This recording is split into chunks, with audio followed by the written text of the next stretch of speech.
नमस्कार, मैं स्वतंत्र कुमार और आप सभी का स्वागत करता हूं आपके अपने चैनल शॉर्ट हैंड टीम पर। तो दोस्तों, आज के इस वीडियो में दैनिक जागरण के संपादकीय से 422 शब्दों के डिक्टेशन को हम लोग लेने वाले हैं। इसे हम दो अलग अलग स्पीड में लेंगे, पहली बार में 80 की स्पीड में, तो दूसरी और आखिरी बार में इसी डिक्टेशन को हम लोग 90 की स्पीड में लेने वाले हैं। अगर आपको इस डिक्टेशन की PDF की ज़रूरत है तो आप हमारे टेलीग्राम ग्रुप को ज्वाइन कर सकते हैं। ग्रुप का लिंक इसी वीडियो के ठीक नीचे डिस्क्रिप्शन बॉक्स में आपको मिल जाएगा।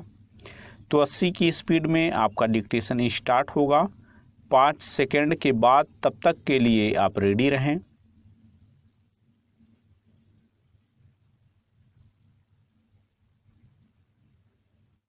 स्टार्ट। यह तथ्य सामने आने पर किसी को हैरानी नहीं होनी चाहिए कि नुपुर शर्मा प्रकरण पर पाकिस्तान ने भारत के खिलाफ बड़े पैमाने पर दुष्प्रचार अभियान छेड़ा और उसके चलते ही इस्लामी देशों में वह माहौल बना जिसके कारण हमारे राजदूतों को तलब कर नाराजगी प्रकट की गई। यह दुष्प्रचार अभियान कितने बड़े पैमाने पर चला, इसका पता digital forensic research and analysis centre की ओर से की गई खोजबीन से चलता है। इस सेंटर के अनुसार अकेले ट्विटर पर 7,000 से अधिक पाकिस्तानी भारत के खिलाफ माहौल बनाने में जुटे हुए थे। ये पाकिस्तानी पैगंबर मोहम्मद साहब पर भाजपा की पूर्व प्रवक्ता नुपुर शर्मा की अवांछित टिप्पणी को न केवल तोड़ मरोड़ कर पेश कर रहे थे, बल्कि नितांत आधारहीन और सर्वथा झूठी जानकारी भी फैला रहे थे। इस दुष्प्रचार अभियान में सऊदी अरब के 3,000, मिस्र के 1,400 और अमेरिका एवं कुवैत के 1,000 से अधिक लोग भी शामिल थे।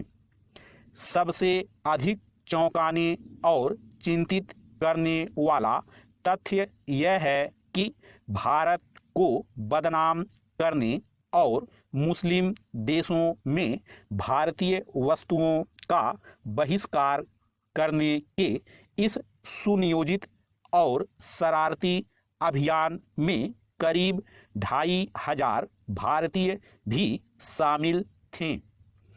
इसका अनुमान सहज लगाया जा सकता है कि इसी तरह का अभियान अन्य इंटरनेट साइट पर भी चला होगा और इसमें भी भारतीय शामिल होंगे। पैरा, क्या इससे अधिक चिंता की बात हो सकती है कि भारत के लोग भी देश के खिलाफ दुष्प्रचार अभियान में भागीदार बने।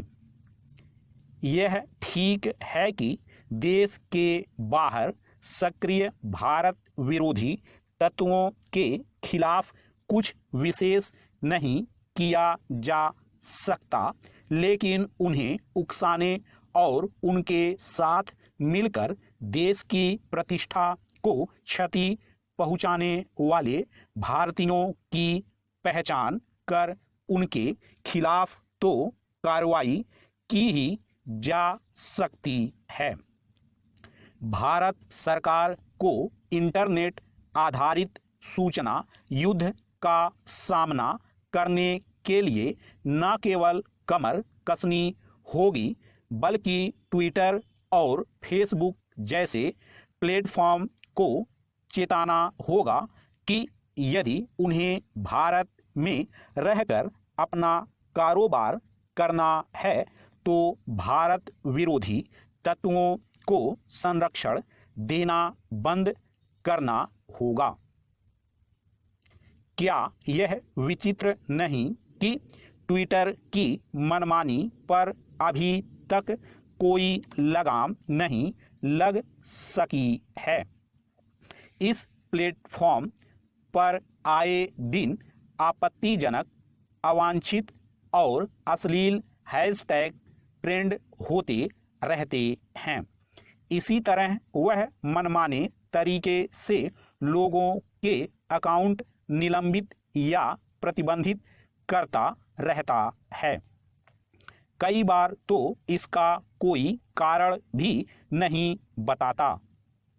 सरकार और उसकी एजेंसियों को इसलिए चेतना होगा क्योंकि जैसा दुष्प्रचार अभियान नुपुर शर्मा प्रकरण में छेड़ा गया, वैसा ही नागरिकता संशोधन कानून को लेकर छेड़ा गया था और फिर उसके बाद तथा कथित किसान आंदोलन के दौरान भी। स्टॉप। दोस्तों, इसी डिक्टेशन को दूसरी बार में हम लोग 90 की स्पीड में लेंगे और आपका समय स्टार्ट होगा 5 सेकंड के बाद। तब तक के लिए आप रेडी रहें।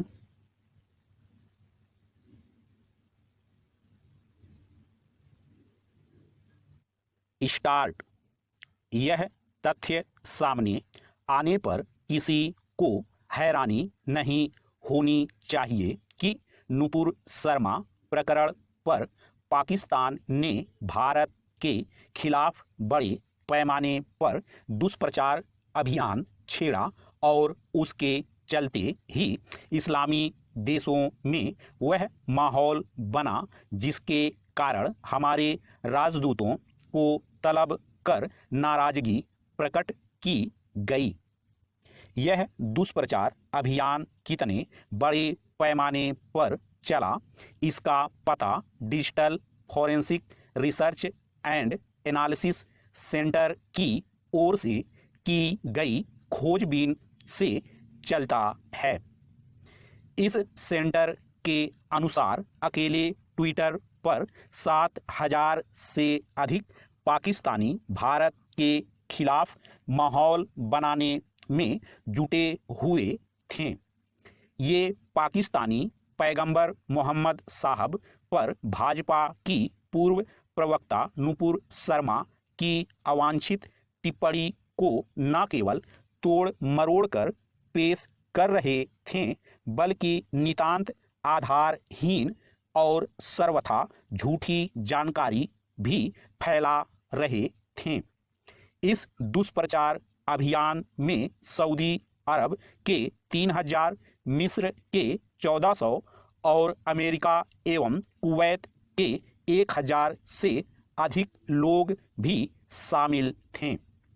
सबसे अधिक चौंकाने और चिंतित करने वाला तथ्य यह है कि भारत को बदनाम करने और मुस्लिम देशों में भारतीय वस्तुओं का बहिष्कार करने के इस सुनियोजित और शरारती अभियान में करीब 2,500 भारतीय भी शामिल थे।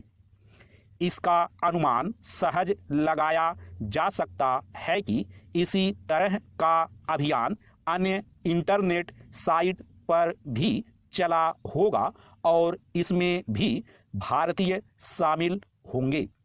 पैरा।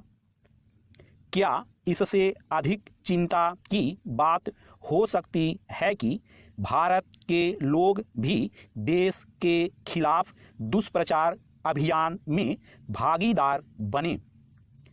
यह ठीक है कि देश के बाहर सक्रिय भारत विरोधी तत्वों के खिलाफ कुछ विशेष नहीं किया जा सकता, लेकिन उन्हें उकसाने और उनके साथ मिलकर देश की प्रतिष्ठा को क्षति पहुंचाने वाले भारतीयों की पहचान कर उनके खिलाफ तो कार्रवाई की ही जा सकती है।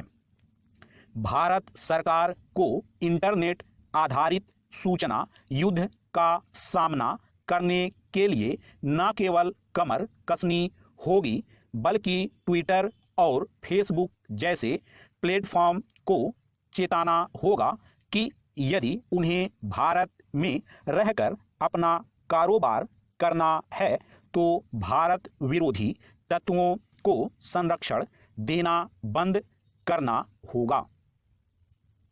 क्या यह विचित्र नहीं कि ट्विटर की मनमानी पर अभी तक कोई लगाम नहीं लग सकी है।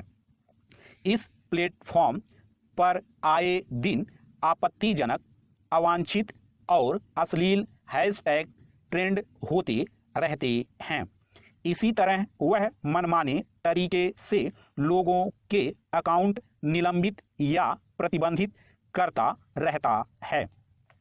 कई बार तो इसका कोई कारण भी नहीं बताता।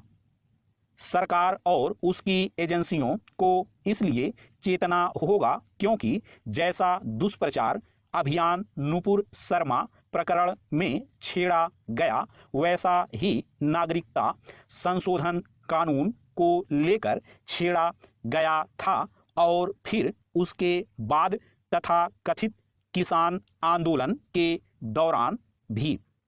स्टॉप।